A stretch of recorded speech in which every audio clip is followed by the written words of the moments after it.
سورہ یوسف کا ذکر فرمایا ہے، اور ارشاد فرمایا جا رہا ہے کہ الف لام را، یہ حروف مقطعات ہیں۔ فرمایا تلک آیات الکتاب المبین، یہ آیتیں ہیں کھلی ہوئی روشن کتاب کی۔ فرمایا انا انزلناہ قرآنا عربیا لعلکم تعقلون، بے شک ہم نے قرآن کو عربی میں اتارا ہے تاکہ آپ لوگ اسے خوب سمجھ لیں۔ ارشاد فرمایا جا رہا ہے نحن نقص علیک احسن القصص، ہم بیان کرتے ہیں آپ سے ایک بڑا ہی پیارا قصہ۔ احسن القصص، قصوں میں سے ایک بڑا پیارا قصہ، بما اوحینا، تاکہ ہم اس قرآن کے ذریعے جو ہم نے آپ کی طرف نازل کیا ہے، ہم ایک پیارا قصہ آپ سے بیان کرتے ہیں۔ وَإِن كُنتَ مِن قَبْلِهِ لَمِنَ الْغَافِلِينَ، اگرچہ اس سے پہلے آپ اس کی خبر رکھنے والوں میں سے نہ تھے۔ قصہ کیا ہے؟ قصہ یہاں سے شروع ہوتا ہے اذ قال یوسف لأبیہ، جب کہا حضرت یوسف علیہ السلام نے اپنے باپ سے، کیا کہا؟ کہا یا ابتی، اے میرے باپ، انی رأیت احد عشر کوکبا، بے شک میں نے خواب میں دیکھے ہیں 11 ستارے، والشمس، اور سورج، والقمر، اور چاند، رأیتہم لی ساجدین، کہ وہ مجھے سجدہ کر رہے تھے۔ یہ خواب دیکھا حضرت ابراہیم علیہ السلام کے بیٹے حضرت اسحاق علیہ السلام، اور حضرت اسحاق علیہ السلام کے صاحبزادے حضرت یعقوب علیہ السلام۔ حضرت یعقوب علیہ السلام نے کئی نکاح فرمائے، اللہ نے آپ کو 12 بیٹے عطا فرمائے۔ 2 بیٹے تھے آپ کے، حضرت یوسف علیہ السلام اور حضرت بنیامین علیہ السلام، جو ایک والدہ سے تھے۔ حضرت یوسف علیہ السلام بڑے حسین و جمیل تھے، بڑے خوبصورت تھے۔ کچھ لوگ ظاہراً خوبصورت ہوتے ہیں تو کچھ کی ساتھ عادتیں بھی بڑی خوبصورت ہوتی، بڑے نفیس، بڑے فرما بردار، بڑی میٹھی ٹھنڈی بات کرنے والے۔ ہوتا یہ ہے کہ جب کوئی بچہ پیارا بھی ہو اور عادتیں بھی اچھی ہوں تو ماں باپ کی آنکھوں کا تارا بن جاتا ہے، باقی محنت کرنے کی بجائے شکوہ کرنا شروع کر دیتے ہیں۔ تو حضرت یوسف علیہ السلام کے والد حضرت یعقوب علیہ السلام اپنے بیٹے سے بڑا پیار کرتے تھے،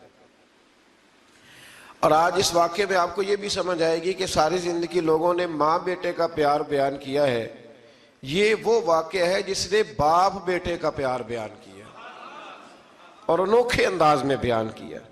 یعنی باپ اور بیٹے کے پیار کا بھی کوئی شخص کسی جگہ تصور کر سکتا، اسے ماپا اور تولا جا سکتا نہیں ہے۔ تو حضرت یعقوب علیہ السلام کے صاحبزادے تھے یوسف علیہ السلام، آپ بڑا پیار کرتے تھے، تو باقی بھائی تھوڑا حسد کرنے لگے، انہیں جلنا شروع کر دیا۔ حضرت سیدنا یوسف علیہ السلام ایک دن فرمانے لگے اپنے والد سے کہ ابا جی میں نے خواب دیکھا ہے کہ 11 ستارے، سورج اور چاند مجھے سجدہ کر رہے ہیں۔ قال یا بنی لا تقصص رؤیاک علی اخواتک، کہ بیٹا اپنا خواب اپنے بھائیوں سے نہ بیان کرنا، اپنا خواب اپنے بھائیوں سے نہ بیان کرنا، فیکیدوا لک کیدا، ہو سکتا ہے وہ تیرے خلاف کوئی سازش رچیں۔ کیوں رچیں؟ اس لیے کہ ان الشیطان للانسان عدو مبین، بے شک شیطان آدمی کا کھلا ہوا دشمن، وہ ہر وقت وسوسہ اندوزی کرتا ہے، تو لہٰذا بھائیوں سے بات بیان آپ نے نہیں بیان کی۔ آہستہ آہستہ نا وہ حسد بڑھتا، حسد بہت بڑی بیماری ہے۔ اگر نبیوں کے بیٹوں میں ہو سکتا ہے تو عام انسانوں میں کیوں نہیں ہو سکتا؟ انبیاء کے بیٹے اگر کر سکتے ہیں تو عام لوگ بھی۔ آپ جب کسی شخص کو دیکھیں نا کسی کے بارے میں کچے جملے بول رہا ہے، کمزور بات کر رہا ہے، تو پہلے اچھی طرح ٹٹول لیں کہ حق بیان کر رہا ہے یا صرف حسد کے بیچ رہ کے گفتگو کر رہا ہے۔ بہت بڑی بیماری ہے۔ انہوں نے ایک چال بنائی 10 نے مل کے کہ اس طرح کریں کہ ان کو کوئی سخت سزا دیں، انہیں قتل کر دیتے ہیں۔ پھر کہنے لگے مارتے نہیں، کنویں میں پھینک دیتے ہیں۔ حضرت یعقوب علیہ السلام کی بارگاہ میں حاضر ہوئے تو حاضر ہو کے عرض کی کہ ہم سیر کرنا چاہتے ہیں تو ہمارا بھائی یوسف بھی تو ہمارا بھائی ہے نا، ہمارے ساتھ بھیجیں، وہاں کھیلے گا، کودے گا، کھائے گا، پیے گا۔ حضرت یعقوب علیہ السلام نے فرمایا نہیں، مجھے ڈر لگتا ہے کہ کہیں میرے یوسف کو کوئی تکلیف نہ پہنچ جائے۔ کچھ ایسے ہوتے ہیں جنہیں جدا کرنے کو دل ہی نہیں کرتا، کہ وہ جائیں نہ. کئی دفعہ بعض بچے نالائق ہوتے ہیں، وہ جدا ہوتے ہیں، لیکن ان کو جدا کرنے کو دل. لیکن حضرت یوسف تو لائق بچے تھے نا اپنے والد کے، ان کا بھی نہیں ارادہ تھا. بھائی لے گئے اور لے جا کر کے حضرت یوسف علیہ السلام کو پہلے بہت زیادہ مارا. پھر حضرت یوسف علیہ السلام کا کرتا اتار کے ان کے ہاتھ باندھے. پھر بڑے بھائی نے یہودا نے رسی کے ساتھ باندھ کے کنویں میں لٹکا دیا. اور پھر جب درمیان میں پہنچے تو پھر رسی کو کاٹ دیا. حضرت یوسف جب گرے پانی میں آواز آئی تو ہنسے. مفسرین نے لکھا ہے کہ اللہ تعالیٰ نے حضرت جبریل امین کو بھیجا، فرمایا جاؤ میرے یوسف کو پکڑ کے نا تو احتیاط کے ساتھ نیچے رکھ دو. حضرت یوسف کو رکھ دیا گیا. 3 دن اور 3 راتیں جناب یوسف کنویں میں رہے. بچانے والا زیادہ بڑا ہے، محفوظ رکھنے والا زیادہ طاقتور ہے. 3 دن اور 3 راتیں کنویں میں رہے. انہوں نے کیا کیا کہ حضرت یوسف کا کرتا چونکہ اتار لیا تھا، 2 کرتے انہوں نے پہنے ہوئے تھے. بعد میں مفسرین نے لکھا ہے ایک تو کرتا وہ تھا جنہوں نے استعمال کیا، تو ایک کرتا بطور تعویذ کے حضرت یعقوب نے ان کے گلے میں ڈال دیا بطور برکت کے. تو وہ کرتا بھی ان کے گلے میں تھا. ایک کرتے سے انہوں نے باندھ دیا. دوسرا کرتا جو تھا نا اس کو خوند لگا کے نا بکری کا، تو حضرت یعقوب کے پاس آئے اور جب دروازے تک پہنچے تو شور کرنے لگے زور زور سے. حضرت یعقوب پریشان ہو کے باہر آئے، چونکہ وہ بکریاں بھی ساتھ لے کے گئے تھے، بکریاں چرایا کرتے تھے. تو کہا بکریوں کو بھیڑیا تو نہیں پڑ گیا؟ تو کہنے لگے حضور بکریوں کو تو نہیں پڑا، پر حضرت یوسف کو لے گیا ہے. اور حضرت یوسف علیہ السلام شہید ہو گئے. حضرت یعقوب علیہ السلام نے نا وہ کرتا دیکھا تو کرتا دیکھ کے فرمانے لگے بڑا سیانہ تھا بھیڑیا، یوسف سارا کھا گیا ہے پر کرتا کسی جگہ سے پھٹا بھی نہیں. اس کا مطلب ہے کہ حضرت یعقوب کو سمجھ آ گئی کہ میرے یوسف کو بھیڑیے نے کھایا نہیں ہے. یہ قرآن مجید ہے. فرمایا بڑا سمجھدار تھا بھائی، کرتا پھٹا بھی نہیں اور یوسف وہ سارا کھا گیا. اب یہ روز وہاں بکریاں چرانے جاتے تھے. یا جناب یعقوب تو رونے لگے تو بھائی روز جاتے تھے، جھانک جھانک کے دیکھتے تھے کہ یوسف ہے کہ نہیں. تیسرے دن ایک قافلہ وہاں سے گزرا جو مصر جا رہا تھا. انہوں نے پانی نکالنے کے لیے جب ڈول لٹکایا تو حضرت یوسف نے پکڑ لیا. اس شخص نے حضرت جناب یوسف علیہ السلام کو اوپر کھینچا. جب واپس اوپر زندہ نکل آئے تو بھائی پھر حیران ہو گئے. ابھی بھی شکر ادا نہیں کیا کہ 3 دن کے بعد دیکھو اللہ نے کتنا فضل فرمایا ہے. لیکن وہ پھر کہنے لگے قریب آ کے نا اس سے یہ ہمارا بھاگا ہوا غلام ہے، اگر تمہیں چاہیے تو لے لو، سستا بیچ دیں گے. حضرت یوسف کا قول بعد مفسرین نے لکھا ہے، آپ فرماتے ہیں کہ مجھے جب انہوں نے تھپڑ مارے تو اتنی تکلیف نہیں ہوئی، کنویں میں پھینکا تو اتنی تکلیف نہیں ہوئی. تکلیف تب ہوئی جب انہوں نے مجھے بھائی نہیں مانا اور کہنے لگے یہ ہمارا بھاگا ہوا غلام ہے. تو کہا کتنے کا بیچو گے؟ کہا تم 20 درہم دے دو اور لے لو. 20 درہم کا جناب یوسف کو بیچ دیا. وہ لے گئے مصر کی منڈی میں، وہاں قیمت لگنے لگی کتنے ہزار، اتنے ہزار، اتنے ہزار. اللہ اکبر. جناب یوسف کہتے میں نے وہ رنگ بھی دیکھا کہ جب میرا باپ سب سے بڑھ کر مجھ سے پیار کرتا تھا اور آج میں وہی یوسف ہوں جس کی بولیاں لگ رہی، جس کی بولیاں لگ رہی. عزیز مصر آ گیا. مصر کا جو مال خزانہ کا مالک تھا وہ شخص آ گیا. اس میں بھی کئی اقوال ہیں کہ وہ بادشاہ تھا کہ کیا تھا. بہرحال عزیز مصر آیا، خزانوں پر قبضہ اسی کا تھا. اس نے حضرت یوسف علیہ السلام کے وزن کے برابر سونا تول کے دیا، وزن کے برابر چاندی تول کے دی، وزن کے برابر اس نے ہیرے جواہرات دیے. پھر گھر لے گیا. اور جناب یوسف علیہ السلام فرماتے ہیں میں ایک آزمائش سے نکلا، جب گھر آیا تو بڑے سکون سے رہنے لگا. عزیز مصر نے اپنی بیوی زلیخا سے کہا اس کا خاص خیال رکھنا. فرماتے محبت ملنے لگی، پیار ملنے لگا، گھر میں بڑی خوشی سے رہنے لگا. پر اللہ کو کچھ اور ہی منظور تھا. آزمائش پر آزمائش ذرا دیکھیے گا. پہلے باپ کا پیار، پھر کنواں، پھر کنویں سے بچ گئے تو مصر کی منڈی. فرماتے وہاں سے میں بچ کے آیا تو عزیز مصر کے گھر رہنے لگا. زلیخا فریفتہ ہو گئی، گناہ کی دعوت دینے لگی. تو حضرت یوسف نے کہا قال معاذ اللہ، میں اللہ کی پناہ چاہتا ہوں. سارے دروازے بند کر کے جب وہ پیچھے بھاگی، اصل حسین وہی شخص ہوتا ہے جو اپنے باطن کے حسن کو بچا لیا کرتا ہے. جو سوداگری کرنے لگے وہ تھوڑا حسین ہوتا ہے. حضرت یوسف علیہ السلام جب بھاگے تو اس نے پیچھے سے پکڑ کے کرتا کھینچا، کرتا پھٹ گیا. ابھی آپ دروازے تک پہنچے تھے، عزیز مصر خود آ گیا. اس نے آگے کہا یہ کیا ہو رہا ہے؟ تو اس نے مکر کیا، زلیخا نے، کہنے لگی کہ ہونا کیا ہے، اس کو گھر میں رکھ کے پالا ہے، اب جوان ہوا ہے تو معاذ اللہ اس نے میرے طرف دست درازی کرنے کی کوشش کی ہے. حضرت یوسف پھر خاموش ہو گئے. بھائی بیچ رہے تھے تو پھر بھی خاموش تھے. کبھی کبھی کچھ چیزیں خاموش رہ کے سہنی پڑتی ہیں. زخم پہ زخم کھا کے جی، خون جگر کے گھونٹ پی، آہ نہ کر لبوں کو سی، یہ عشق ہے کو دل لگی نہیں. حضرت یوسف علیہ السلام پھر چپ ہے. زلیخا نے بڑی باتیں کی. ایک دانا آدمی تھا، قرآن کہتا ہے ایک بولا بولنے والا، ایک عقل مند بولا. اس نے کہا دیکھو، نہ زلیخا کی سنو نہ یوسف کی سنو. اگر تو کرتا آگے سے پھٹا ہوا ہے تو پھر غلطی ہے جناب یوسف کی، اور اگر پیچھے سے پھٹا ہے تو پھر زلیخا کی غلطی. حضرت یوسف کی معاذ اللہ پھر غلطی. تو عزیز مصر نے کرتا دیکھا تو پیچھے سے پھٹا تھا، لیکن امام قرطبی کہتے ہیں وہ کوئی عقل مند آدمی نہیں، وہ تو 4 مہینے کا بچہ تھا.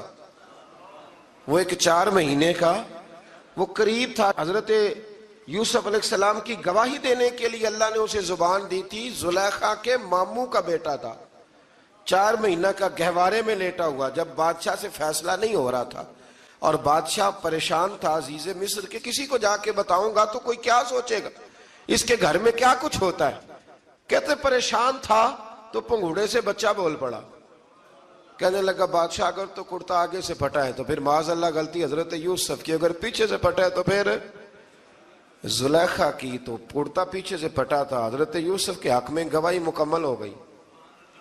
اب آہستہ آہستہ نا دربار میں، محل میں بات پھیلنے لگی. تو بیویاں کہنے لگی اوہو، زلیخا تو ایک غلام پہ عاشق ہو گئی ہے، ایک غلام پہ. تو زلیخا کہنے لگی تم اجے میرا محبوب نہیں ڈٹھا. یہ رٹے ڈالنے والے دیکھتے نہیں اور دور کھڑے رہ کے کہانیاں سناتے رہتے. اس نے کہا تو نے ابھی دیکھا نہیں نا، تو نے ابھی، تجھے کیا پتا ہو کہ ماجرا کیا ہے. تو کہنے لگی نہیں تو غلام پہ. اس نے کہا چلو تجربہ کراتی ہوں.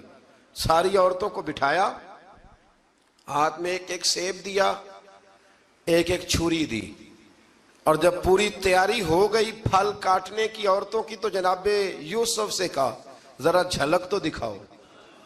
تو حضرت یوسف نے جب جھلک دکھائی تو قرآن کہتا ہے سیب کاٹنے کی بجائے ہاتھ کاٹ لیے، اور کہنے لگی اوہو یہ کوئی بشر نہیں، یہ تو کوئی فرشتہ ہے، یہ کوئی فرشتہ ہے، یہ تو کوئی اللہ تبارک و تعالیٰ کی طرف سے آنے والا کوئی کرامت والا، عزت والا، شان والا فرشتہ ہے. حضرت زلیخا کہنے لگی سمجھ آئی ہے پھر تو مجھ پر شکوہ کرتی تھی. تو اب وہ بات بھی آہستہ آہستہ پھیلنے لگی کہ حضرت یوسف علیہ السلام کی غلطی نہیں، غلطی زلیخا کی. اب بادشاہ نے زلیخا سے کہا کہ اگر تو میں تیری بات کروں تو تیرے ساتھ میری بدنامی کا بھی ڈر ہے، کیا کرے. طے یہ پایا کہ حضرت یوسف کو جیل میں ڈال دیا جائے. پہلے بھائیوں کے تھپڑ، پھر کنواں، پھر مصر کی منڈی، پھر زلیخا کا الزام، اور پھر باری آ گئی جیل جانے کی. حضرت یوسف علیہ السلام کو جیل میں، کچھ نے لکھا ہے 12 سال جیل میں رہے، جیل میں ڈال دیا. حضرت یوسف علیہ السلام جیل میں کیا کرتے؟ واعظ فرماتے، تبلیغ فرماتے، لوگوں کو اللہ کی توحید کی دعوت دیتے. وہاں جیل میں نا ایک شخص نے خواب دیکھا. اس نے دیکھا کہ میرے سر پہ نا پرندے کھا رہے. تو حضرت یوسف کہنے لگے اس کی تعبیر یہ ہے کہ تجھے قتل کیا جائے گا اور تیری لاش کچھ دیر پڑی رہے گی تو پرندے تیرے سر پہ آ کے بیٹھیں گے، یہ تعبیر ہے. ایسا ہی ہوا، واقعی وہ شخص قتل ہو گیا. ایک شخص نے دیکھا کہ وہ شراب کشید کر رہا ہے. اس نے بھی تعبیر پوچھی تو آپ نے فرمایا تو اپنے بادشاہ کو پلائے گا. محسوس ہوتا ہے کہ اتنی دیر تک شراب ناجائز نہیں تھی، تو اس کو شراب پلائے گا، یہ اس کی تعبیر ہے. وقت گزرتا گیا. وقت جو ہوتا ہے نا، وقت یہ خود بخود لوگوں کی بے گناہی ثابت کر دیتا ہے. ایک وقت میں نا پراپوگنڈا ہوتا ہے تو ہر آدمی پراپوگنڈے کا شکار ہوتا ہے.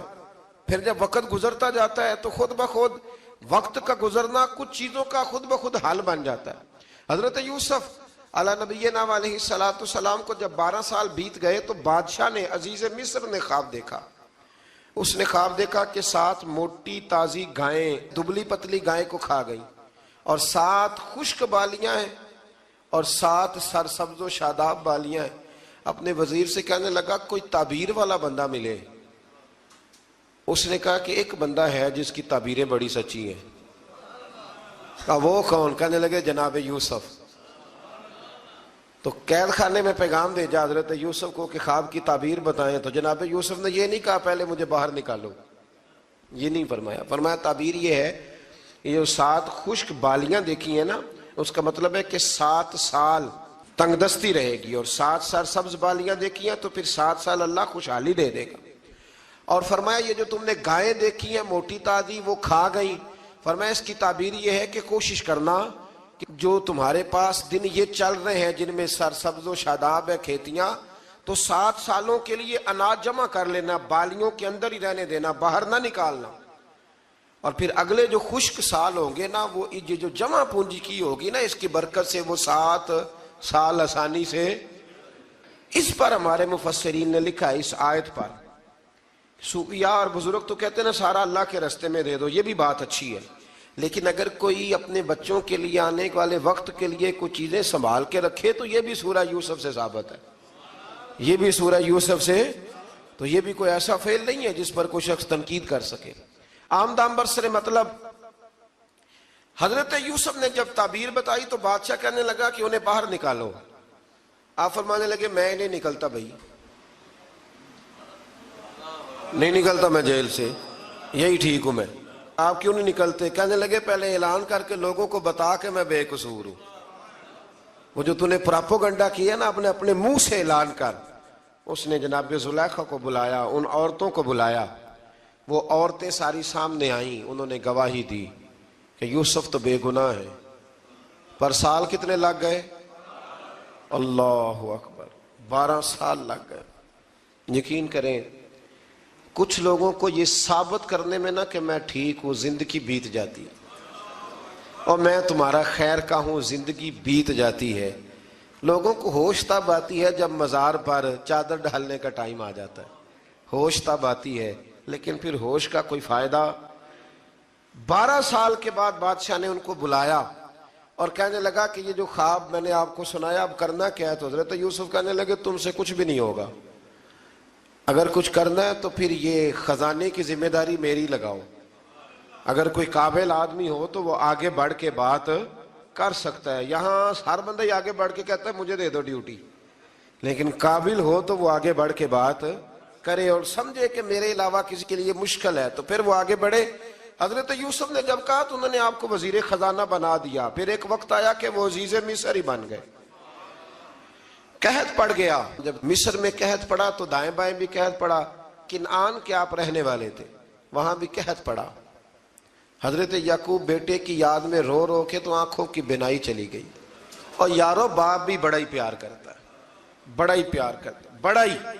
پتہ ہے باقی تمہیں تحفے دیتے ہیں، باقی تم سے محبت کرتے ہیں، تو باپ تو بیٹے کو اپنی جوانی دے دیتا ہے، اپنی جوانی اپنے بیٹے کے نام کر دیتا ہے. باپ بھی بڑا ہی پیار کرتا ہے. سنگیو کوئی نہیں تول سکتا. بچے ایسے گھوم رہے ہوتے ہیں نا ابا جی کے سامنے تو ان کا اٹھنا بیٹھنا چلنا ہی بڑا پیارا لگتا ہے، کا آنا جانا ہی بڑا پیارا لگتا ہے. باپ کا تو قد روز اونچا ہوتا ہے کہ اللہ نے مجھے لال عطا فرمائے. حضرت یعقوب کی آنکھوں کی بینائی چلی گئی رو رو کے.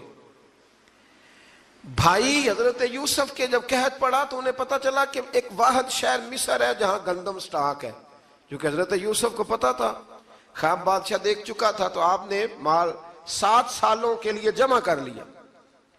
اب بھائی آئے، اللہ اکبر، دشمن سامنے نظر آئے، مخالف حاسد، تو پھر انسان ٹھہرا رہے اور انسان کمزور نہ ہو، طاقتور ہو. اتنا طاقتور ہو کہ حکمران ہی بن گیا ہو. ذرا نبیوں کے حوصلے بھی دیکھنا.